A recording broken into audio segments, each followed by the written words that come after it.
ಇತ್ತೀಚಿನ ಸಂಚಿಕೆಗಳನ್ನು ಜಾಹೀರಾತಿನ ಕಿರಿಕಿರಿ ಇಲ್ಲದೆ ನೋಡಿ.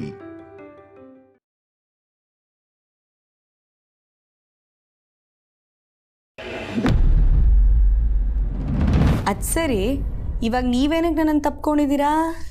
ನನಗಾಗ್ತಿರೋ ಖುಷಿಗೆ. ಖುಷಿನಾ? ನಿನ್ನ ಐಡಿಯಾದಿಂದ, ನಮ್ಮ ಪ್ರಯತ್ನದಿಂದ ಪ್ರೀತು ಜನನಿ ಎಷ್ಟು ಖುಷಿಯಾಗಿದ್ರು ನೋಡಿದ್ಯಾ? ಇಬ್ಬರು ಕೈ ಕೈ ಹಿಡ್ಕೊಂಡು ಪ್ರಪಂಚನೇ ಮರೆತು ಬಿಟ್ಟಿದ್ರು. ನಿಂಗೆ ಖುಷಿ ಆಯ್ತಾ? ನನಗೆ ತುಂಬ ಖುಷಿ ಆಯಿತು.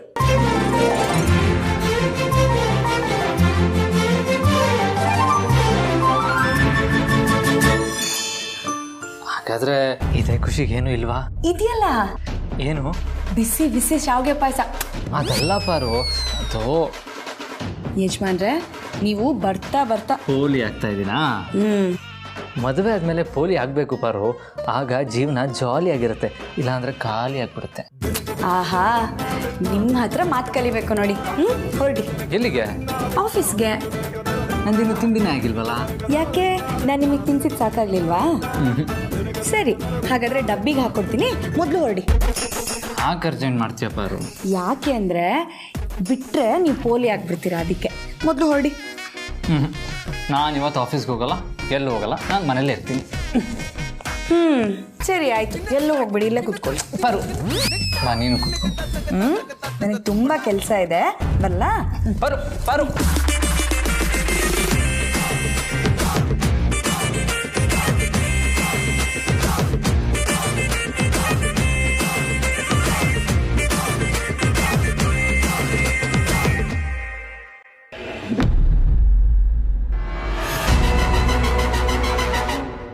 ಏನಣ್ಣ ನೀನು? ಎಷ್ಟೊತ್ತಿಂದ ಕಾಲ್ ಮಾಡ್ತಿದ್ದೀನಿ, ಯಾಕೆ ಫೋನ್ ರಿಸೀವ್ ಮಾಡ್ತಿಲ್ಲ? ಎಲ್ಲಿ ಹೋಗಿದ್ದೆ ನೀನು? ಏನಾಗಿದೆ ನಿನ್ ಫೋನ್ಗೆ? ಕೆಟ್ಟೋಗಿತ್ತು. ಫೋನ್ ಅಲ್ಲ, ನನ್ನ ತಲೆ. ಅದಕ್ಕೆ ಮೋನಿಕಾನ ಹುಡ್ಕೊಂಡು ಅರಸನಕೋಟೆಗೆ ಹೋಗಿದ್ದೆ. ಏನಂತೆ? ಆ ಮನೆಗೆ ಹೋಗಿದ್ಯಾ? ಗಾಬರಿ ಆಗ್ಬೇಡವರು, ನಾನೇನು ಅರಸನಕೋಟೆ ಒಳಗಡೆ ಹೋಗಿಲ್ಲ. ಆ ಗೇಟ್ ಹೊರಗಡೆ ನಿಂತ್ಕೊಂಡು ಮೋನಿಕಾ ನೋಡಕ್ ಹೋಗಿದ್ದೆ ಅಷ್ಟೇ. ಸಿಕ್ಕಿರ್ಲಾ? ಸಿಕ್ಕಿದ್ರೆ ಕರ್ಕೊಂಡು ಬರ್ದೆ ಇರ್ತಿದ್ನಾ? ಅವಳೆಲ್ಲೆಲ್ಲೂ ಕಾಣಿಸ್ಲಿಲ್ಲ. ನಮ್ಮಿಂದ ತಲೆ ಮರ್ಸ್ಕೊಂಡಿರ್ಬೋದಾ ಅನ್ನಿಸ್ತು. ಅರಸನಕೋಟೆಗೆ ತಳ್ಳಿದ್ದು ಹುಲಿ ಬೋನ್ಗೆ ನುಗ್ದಂಗೆ ಆಗಿ ನಮ್ಮ ಸವಾಸನೆ ಬೇಡ ಅಂದ್ಬಿಟ್ಟು ಎಸ್ಕೇಪ್ ಆಗಿರ್ಬೋದಾ ಅಂತ ಅವಳ ಮನೆ, ಅವಳ ಫ್ರೆಂಡ್ ಸರ್ಕಲ್ಲು, ಅವಳ ಅಡ್ಡ ಎಲ್ಲ ಕಡೆನೂ ಹುಡುಕ್ದೆ. ನೋಕ್ಲು. ಅಲ್ಲಿಗೆ ಅವಳು ಅರಸನಕೋಟೆಯಿಂದ ಹೊರಗಡೆ ಬಂದಿಲ್ಲ ಅನ್ನೋದು ಕನ್ಫರ್ಮ್ ಆಯ್ತು. ಎಸ್, ಅವಳು 100% ಅರಸನಕೋಟೆಲ್ಲೇ ಇದ್ದಾಳೆ ಅಂತ ಆಯ್ತು. ಆದರೆ ಅವಳು ಯಾಕೆ ನಮ್ಮನ್ನು ಕಾಂಟ್ಯಾಕ್ಟ್ ಮಾಡ್ತಾ ಇಲ್ಲ? ಅವಳು ಫೋನ್ ಯಾಕೆ ಸ್ವಿಚ್ ಆಫ್ ಮಾಡ್ಕೊಂಡಿದ್ದಾಳೆ? ಅದೇ ಅರ್ಥ ಆಗ್ತಾ ಇಲ್ಲ. ಆದರೆ ನನ್ನನ್ನು ಕಾಡ್ತಿರೋ ಪ್ರಶ್ನೆನೇ ಬೇರೆ. ಏನು?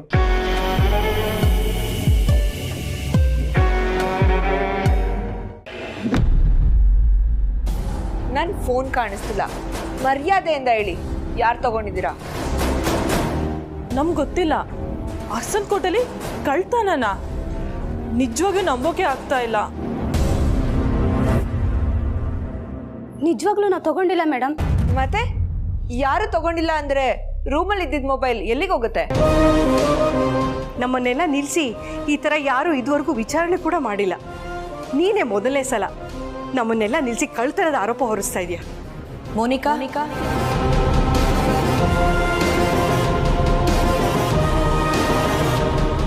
ಎಲ್ಲರನ್ನು ನಿಲ್ಸ್ಕೊಂಡು ಏನು ಮಾಡ್ತಾ ಇದ್ದೀರಾ?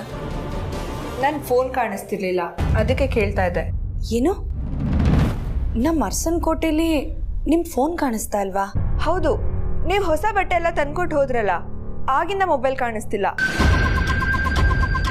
ನೀವು ಹೋದ್ಮೇಲೆ ಕೆಲ್ಸದವರೆಲ್ಲ ಬಂದು ರೂಮ್ನ ಕ್ಲೀನ್ ಮಾಡಿದ್ರು, ಅದಕ್ಕೆ ಯಾರಾದರೂ ಕದ್ದಿರ್ಬೋದಾ ಅಂತ ಡೌಟು. ದಯವಿಟ್ಟು ಈ ಮಾತನ್ನ ವಾಪಸ್ ತಗೊಳ್ಳಿ. ಅರಸನಕೋಟೆಲಿ ಯಾರೂ ಕಳ್ಳರಿಲ್ಲ. ನಮ್ಮ ಮನೆ ಕಲ್ಪವೃಕ್ಷ ಇದ್ದ ಹಾಗೆ, ಕೊಡೋದು ಗೊತ್ತೇ ಹೊರತು ತಗೊಳ್ಳೋದು ಗೊತ್ತಿಲ್ಲ. ಅದು ಅಲ್ಲದೆ ಇಲ್ಲಿವರೆಗೂ ಒಂದು ಕಡ್ಡಿ ಕೂಡ ಇಟ್ಟಿರೋ ಜಾಗದಿಂದ ಕದಲಿಲ್ಲ. ಅಂಥದ್ರಲ್ಲಿ ಇವ್ರ ಮೇಲೆಲ್ಲ ಆರೋಪ ಮಾಡ್ತಾ ಇದ್ದೀರಲ್ಲ?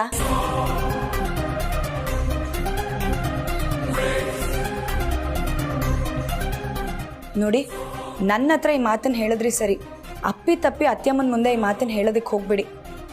ಆಮೇಲೆ ಆಗೋ ಪರಿಣಾಮನ ನೀವು ಊಹಿಸ್ಕೊಳ್ಳೋದಕ್ಕೂ ಆಗೋದಿಲ್ಲ.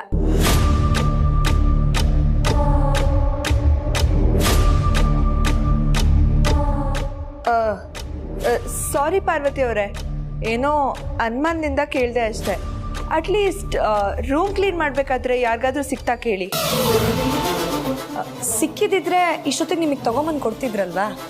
ಹಾಗೆ ತಂದು ಕೊಟ್ಟಿಲ್ಲ ಅಂತಂದರೆ ಅವ್ರು ಯಾರಿಗೂ ಸಿಕ್ಕಿಲ್ಲ ಅಂತ ಅರ್ಥ. ನೀವೇ ರೂಮಲ್ಲಿ ಎಲ್ಲೋ ಇಟ್ಟಿರ್ತೀರಾ, ಸರಿಯಾಗಿ ಹುಡುಕಿ ಸಿಗುತ್ತೆ. ಬನ್ನಿ ಹೋಗೋಣ.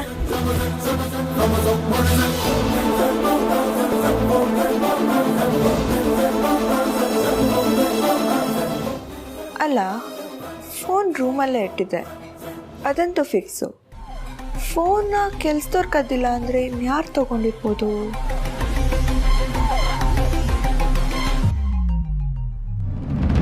ಇಷ್ಟೆಲ್ಲ ಆದರೂ ಆ ಪಾರ್ವತಿ ಯಾಕೆ ಮೋನಿಕಾನ ಅಲ್ಲೇ ಉಳಿಸ್ಕೊಂಡಿದ್ದಾಳೆ ಅನ್ನೋ ಪ್ರಶ್ನೆ ನನ್ನನ್ನು ಕಾಡ್ತಾ ಇದೆ. ಯಾಕಂದರೆ ಸಂಬಂಧಗಳ ನಡುವೆ ಇರೋ ನಂಬಿಕೆನೇ ಆ ಮನೆಯ ಜೀವಾಳ. ಹಾಗಿದ್ದಾಗ ಪ್ರೀತು ಮತ್ತು ಜನನಿ ಮಧ್ಯೆ ಇರೋ ಸಂಬಂಧ ಈ ಮೋನಿಕಾಯಿಂದ ಹಾಳಾಗುತ್ತೆ ಅಂತ ಗೊತ್ತಿದ್ರೂ ಪಾರ್ವತಿ ಅವಳನ್ನ ಅಲ್ಲೇ ಯಾಕೆ ಉಳಿಸ್ಕೊಂಡಿದ್ದಾಳೆ? ಒಂದು ವೇಳೆ ಈ ಪಾರ್ವತಿ ಬೇರೆ ಏನಾದರೂ ಗೇಮ್ ಪ್ಲಾನ್ ಮಾಡ್ತಿದ್ದಾಳ ಅಂತ. ಅವಳಿಗೆ ಈಗಾಗಲೇ ಮೋನಿಕಾ ಬಗ್ಗೆ ಎಷ್ಟು ವಿಷಯ ಗೊತ್ತೋ ಗೊತ್ತಿಲ್ಲ. ಅವಳು ಪ್ರೀತು ಎಕ್ಸ್ ಅಂತ ಗೊತ್ತಾದ್ರೆ ದರ್ಸ್ ನೋ ಪ್ರಾಬ್ಲಮ್.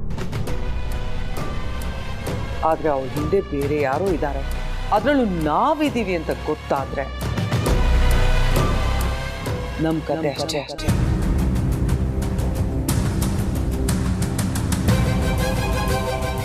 ಏನ್ ಮಾಡೋದು? ಅಲ್ಲಿ ಏನ್ ನಡೀತಿದೆ, ಏನಾಗ್ತಿದೆ, ಒಂದು ವಿಷಯ ಗೊತ್ತಾಗ್ತಿಲ್ವಲ್ಲ. ಇದೇ ಕಾರಣಕ್ಕೆ ನಾನು ಅವಳನ್ನ ಹುಡ್ಕೊಂಡೋಗಿದ್ದು. ಅದಕ್ಕೆ ಬೆಳಗ್ಗೆಯಿಂದ ತಲೆ ಕೆಟ್ಟಿರೋದು.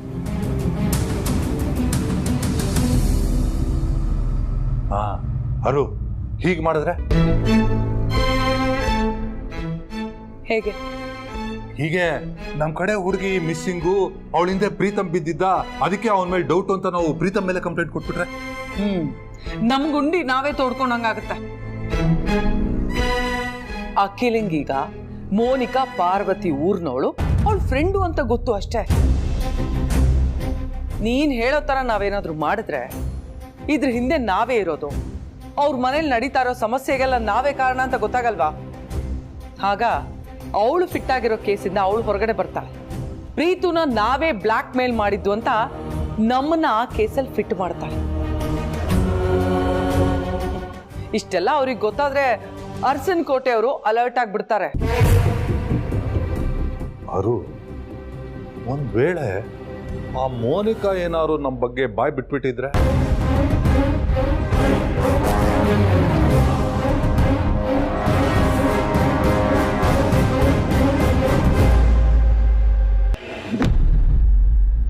ಓಹ್ ಹೌದಾ, thank you for the information. ಬಾಯ್.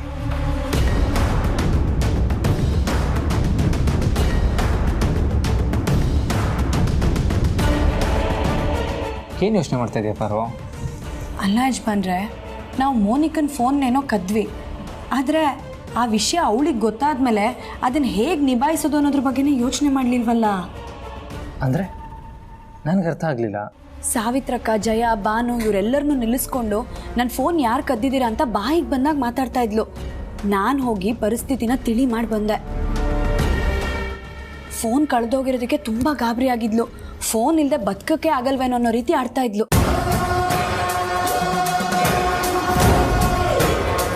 ಕ್ಷಣಕ್ಕೊಂಥರ ಬದಲಾಗ್ತಾ ಇದ್ದಾಳೆ. ಅವಳ ಮೇಲೆ ದಿನೇ ದಿನೇ ಅನುಮಾನ ಜಾಸ್ತಿ ಆಗ್ತದೆ ಯಜಮಾನ್ರೆ. ನೀವು ನೋಡಿದ್ರೆ ಸರಿ ಯಾವುದು ತಪ್ಪು ಯಾವುದು ಅಂತ ಪ್ರಮಾಣಿಸಿ ನೋಡಬೇಕು ಅಂತೀರಾ. ಈಗೇನು ಹೇಳ್ತೀರಾ?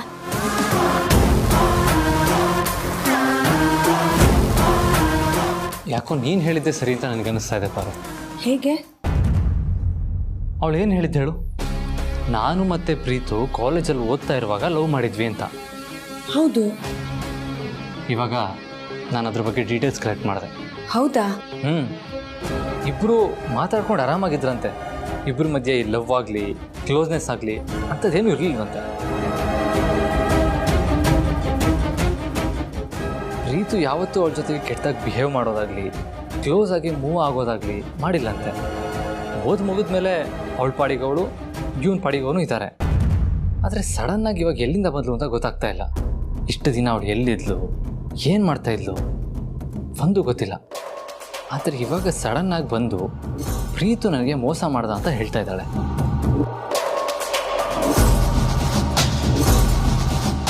ಪ್ರೀತು ಆ ಹುಡುಗಿನ ಪ್ರೀತಿಸಿ ನಂಬಿಸಿ ಮೋಸ ಮಾಡಿ ಜನನಿನ ಮದುವೆ ಆಗಿದ್ದಾನೆ ಅಂತ ಆ ಹುಡುಗಿ ಮೇಲೆ ನನಗೊಂದು ಸ್ವಲ್ಪ ಅನುಕಂಪ ಇತ್ತು. ಆದ್ರೀಗ ಆ ಭಾವನೆ ಇಲ್ಲ. ಒಬ್ಬಳು ಹೆಣ್ಣಾಗಿ ಜನನಿಗೆ ಬೇಜಾರಾಗೋ ಥರ ನಡ್ಕೊಳ್ತಾ ಇದ್ದಾಳೆ. ಗಂಡ ಹೆಂಡತಿ ಸಂಬಂಧಕ್ಕೆ ರೆಸ್ಪೆಕ್ಟ್ ಇಲ್ಲ ಅಂತ ಅಂದಮೇಲೆ ಇನ್ನು ಕೆಲಸದವ್ರ ಮೇಲೆ ಏನು ರೆಸ್ಪೆಕ್ಟ್ ಇರುತ್ತೆ ಹೇಳು? ಖಂಡಿತ ಅವಳು ಏನೋ ಪ್ಲ್ಯಾನ್ ಮಾಡ್ಕೊಂಬಂದಿದ್ದಾಳೆ ಪಾರು. ಅದು ಏನು ಅಂತ ಕಂಡುಹಿಡಿಬೇಕು. ಅಲ್ಲಿವರೆಗೂ ಈ ವಿಷಯ ಯಾವ ಕಾರಣಕ್ಕೂ ಮನೇಲಿ ಯಾರಿಗೂ ಗೊತ್ತಾಗಬಾರ್ದು. ಸರಿ ಯಜಮಾನ್ರೆ.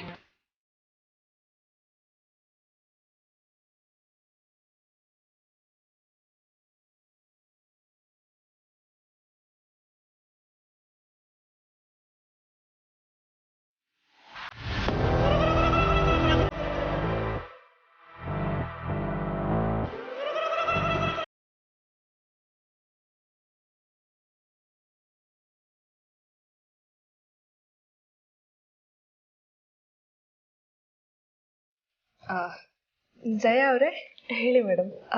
ಒಂದು ನಿಮಿಷ ನೀವು ಫೋನ್ ಕೊಡ್ತೀರಾ? ಓಕೆ.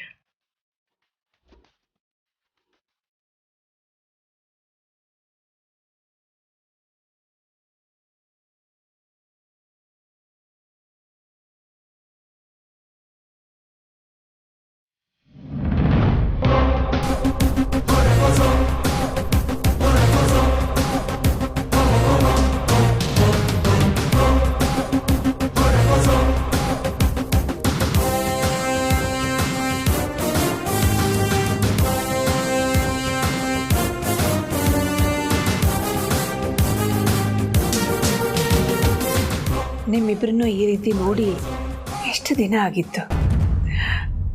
ತುಂಬ ಖುಷಿ ಆಗ್ತಿದೆ.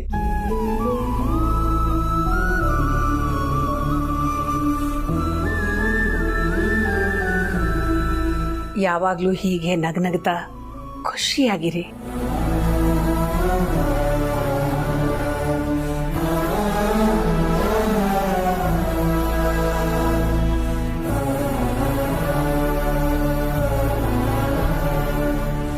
ಜೀವನದಲ್ಲಿ ಕಷ್ಟ ನಷ್ಟ ಸುಖ ದುಃಖ ಯಾವಾಗಲೂ ಬರ್ತಾನೆ ಇರುತ್ತೆ. ಅದಕ್ಕೋಸ್ಕರ ನಮ್ಮ ಮನಸ್ಸಿನ ನೆಮ್ಮದಿನ ಹಾಳು ಮಾಡ್ಕೋಬಾರ್ದು, ಕಳ್ಕೋಬಾರ್ದು. ಯಾವತ್ತೂ ಅಷ್ಟೇ ಗಂಡ ಹೆಂಡತಿ ಬಾಂಧವ್ಯ ಗಟ್ಟಿಯಾಗಿರ್ಬೇಕು. ನಮ್ಮ ಥರ. ಅತ್ತೆ, ಪ್ರಸಾದ ತಗೊಳ್ಳಿ. ನಾವಿಬ್ರು ಹೊರಗೆ ಹೋಗಿ ಬರ್ತಾ ಹಾಗೆ ದೇವಸ್ಥಾನಕ್ಕೆ ಹೋಗಿ ಅರ್ಚನೆ ಮಾಡಿಸ್ಕೊಂಡು ಬಂದ್ವಿ. ಪ್ರೀತಿನೇ ಮಾಡಿಸಿದ್ದು. ಹೌದಾ? ನಿನ್ನೆವರೆಗೂ ಹಾವು ಮುಂಗುಸಿ ಥರ ಇದ್ದವರು ಇವತ್ತು ಇಷ್ಟೊಂದು ಖುಷಿಯಾಗಿದ್ದಾರಲ್ಲ, ಹೇಗೆ ಸಾಧ್ಯ? ನನ್ನ ಹೆಸರು ಹೇಳಿದೇನಪ್ಪ? ನಿಮ್ಮಿಬ್ಬರ ಹೆಸರಲ್ಲೂ ಅರ್ಚನೆ ಮಾಡಿಸಿದೆ ಅಂತ. ಈಗ ಇನ್ನೂ ಜಾಸ್ತಿ ಖುಷಿ ಆಗ್ತಾ ಇದೆ.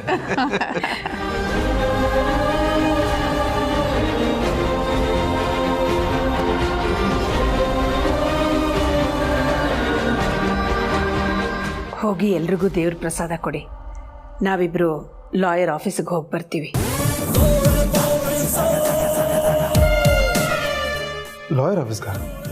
ಹೂನಪ್ಪ, ನೀನು ಅಮ್ಮನ ಮೇಲೆ ಕೊಲೆ ಆರೋಪದ ಕೇಸ್ ನಡೀತಿದೆಯಲ್ಲ, ಅದಕ್ಕೆ.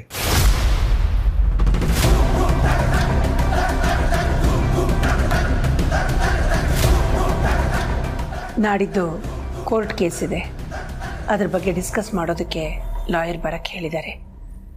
ಹೋಗಿ ಬರ್ತೀವಿ.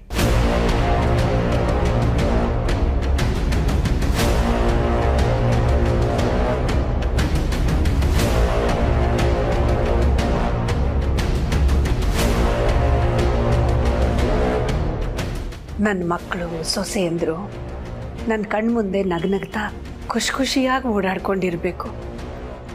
ಆ ಸಂತೋಷದ ಮುಂದೆ ನನಗೆ ಯಾವುದು ಕಷ್ಟ ಅನಿಸೋದೇ ಇಲ್ಲ.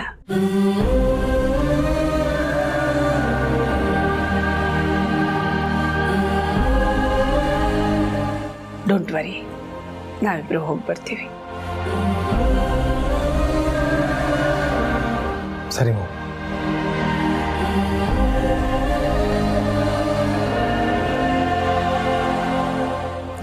ಪ್ರಸಾದ ತಗೊಳ್ಳಿ.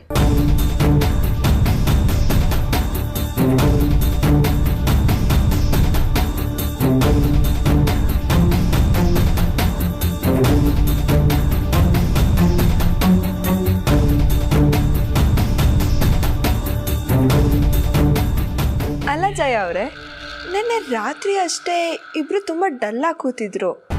ಇವಾಗಲೇ ಇಬ್ರು ಕೈ ಇಟ್ಕೊಂಡು ಲವರ್ಸ್ ಥರ ನಡ್ಕೊಂಡು ಬರ್ತಿದ್ದಾರೆ.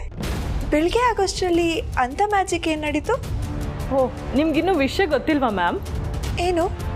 ಆದಿ ಸರ್ ಮತ್ತು ಪಾರ್ವತಿನೂ ಹತ್ರ ಆಗಿರೋ ಥರ ನಾಟಕ ಮಾಡಿ ಅವರಿಬ್ರು ಹತ್ರ ಮಾಡಿ ಖುಷಿಯಾಗಿರೋ ಥರ ಮಾಡಿದ್ರು. ಓ ಹೌದಾ? ತುಂಬ ಒಳ್ಳೆ ಕೆಲಸ ಮಾಡಿದ್ದಾರೆ.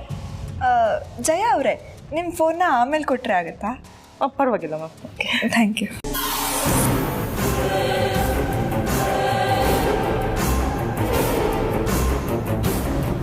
ಪ್ರೀತು ಜನನಿ ಹತ್ರ ಆದಷ್ಟು ನಾನು ಅವನಿಂದ ದೂರ ಆಗ್ತೀನಿ. ಖಂಡಿತ ಇದು ಒಳ್ಳೆ ಬೆಳವಣಿಗೆ ಅಲ್ಲ. ನಾನಿಲ್ಲಿರೋಷ್ಟು ದಿನಾನು ಪ್ರೀತು ಜನನಿಯಿಂದ ದೂರನೇ ಇರಬೇಕು. ಯಾವ ಕಾರಣಕ್ಕೂ ಇಬ್ಬರು ಖುಷಿಯಾಗಿರಬಾರ್ದು. ಹೇಗಾದರೂ ಮಾಡಿ ನಾನು ಅದನ್ನು ತಡಿಬೇಕು.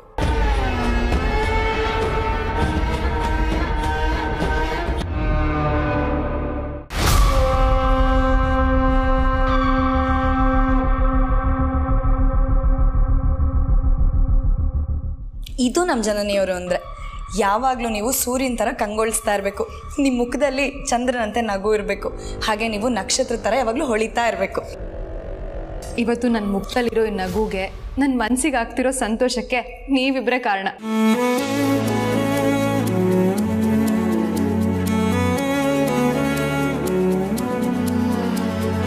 ಗಂಡ ಹೆಂಡತಿ ಅಂದರೆ ಹೇಗಿರಬೇಕು, ಎಷ್ಟು ಅನ್ಯೋನ್ಯವಾಗಿರಬೇಕು ಅಂತ ಅರ್ಥ ಮಾಡಿಸೋದಕ್ಕೆ ನೀವಿಬ್ಬರು ನಮಗೆ ಕನ್ನಡಿಯಾಗಿ ನಿಂತಿದ್ರಿ. ಅದ್ರ ಪ್ರತಿಬಿಂಬದ ಸಹಾಯದಿಂದಲೇ ಇವತ್ತು ನನ್ನ ಜೀವನದಲ್ಲಿ ನಗು ಬಂದಿರೋದು.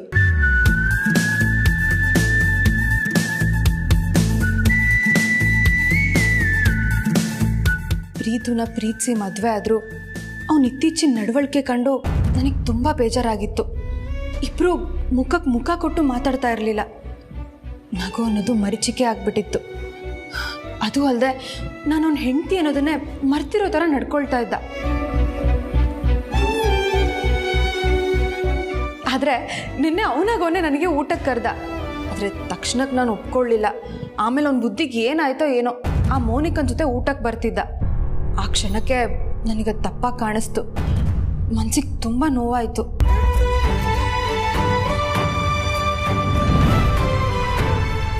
ಆದರೆ ಇವತ್ತು ಅವನು ತಿಂಡಿಗೆ ಹೊರಗಡೆ ಹೋಗೋಣ ಅಂತ ಕರೆದಾಗ ನಾನು ಏನೂ ಮಾತಾಡಲಿಲ್ಲ. ಸೀದಾ ಅವನ ಜೊತೆ ಹೋದೆ. ಆಗ ನನಗೆ ಅರ್ಥ ಆಗಿದ್ದು ಏನು ಅಂತ ಅಂದರೆ, ಗಂಡ ಹೆಂಡತಿ ಮಧ್ಯೆ ಏನೇ ಭಿನ್ನಾಭಿಪ್ರಾಯ ಬಂದರೂ ಒಂದು ಸರಿ ಇಬ್ಬರೇ ಎಲ್ಲಾದರೂ ಹೊರಗಡೆ ಹೋಗಿ ಕೂತು ಸ್ವಲ್ಪ ಟೈಮ್ ಸ್ಪೆಂಡ್ ಮಾಡಿ ನಡೆದಿರೋ ಘಟನೆ ಬಗ್ಗೆ ಮಾತಾಡಿದ್ರೆ ಇತ್ಯರ್ಥ ಮಾಡ್ಕೋಬಹುದು ಅಂತ.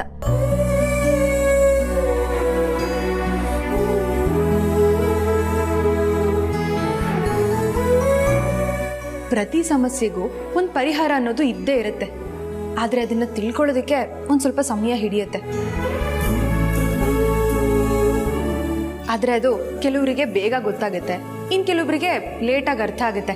ಆದರೆ ನಾವು ಇವತ್ತು ಹೊರಗಡೆ ಹೋದಾಗ ಒಂದು ತುಂಬ ವಿಷಯಗಳನ್ನ ಶೇರ್ ಮಾಡ್ಕೊಂಡಾಗುತ್ತಾ?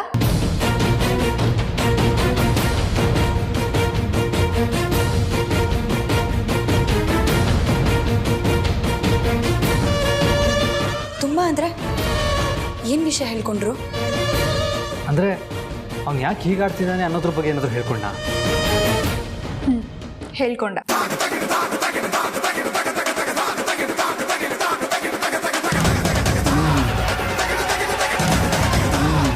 ಆದರೆ ಅವ್ನು ಏನು ಹೇಳ್ದ ಅಂತ ನನಗೆ ನಿಜವಾಗ್ಲೂ ಅರ್ಥ ಆಗಲಿಲ್ಲ.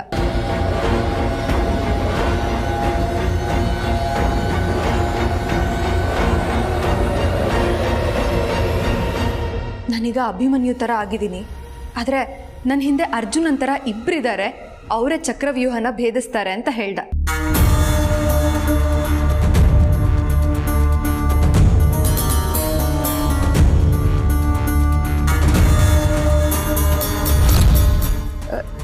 ನನಗೆ ನ್ಯಾಯ ಕೊಡಿಸ್ತೀನಿ ಅಂತ ಹೇಳಿ ಇವರಿಬ್ಬರು ನೊಂದು ಮಾಡ್ತಿದ್ದಾಳೆ. ಹಾಗಿರುವಾಗ ನಾನಿಲ್ಲಿದ್ದು ಯಾವ ಪ್ರಯೋಜನವೂ ಇಲ್ಲ. ಇಲ್ಲಿದ್ದಷ್ಟು ನನಗೆ ತೊಂದರೆ. ನನ್ನ ಅಸಲಿ ವಿಷಯ ಏನಾದರೂ ಅಖಿಲ ಗೊತ್ತಾದರೆ ಹೂತಾಕ್ಬಿಡ್ತಾಳೆ. ಬೇಡ ಬೇಡ, ಮೊದಲಿನಿಂದ ಎಸ್ಕೇಪ್ ಆಗಬೇಕು.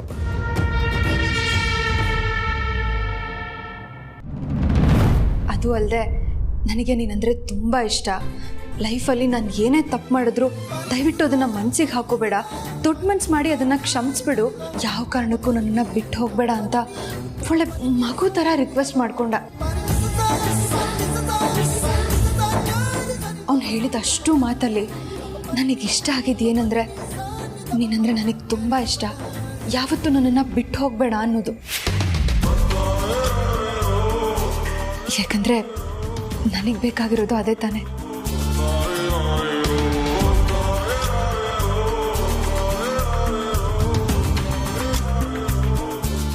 ಅವನ ನಡವಳಿಕೆಯಿಂದ ಅವ್ನು ನನ್ನಿಂದ ದೂರ ಉಳ್ಕೊಳ್ಳೋದನ್ನು ನೋಡಿ ಅವನಿಗೆ ನನ್ನ ಮೇಲೆ ಮೊದಲಿನ ಪ್ರೀತಿ ಇಲ್ಲ, ಅವನಿಗೆ ನಾನು ಬೇಡವಾಗೋದನ್ನ ಅಂತ ಭಯ ಶುರುವಾಗಿತ್ತು.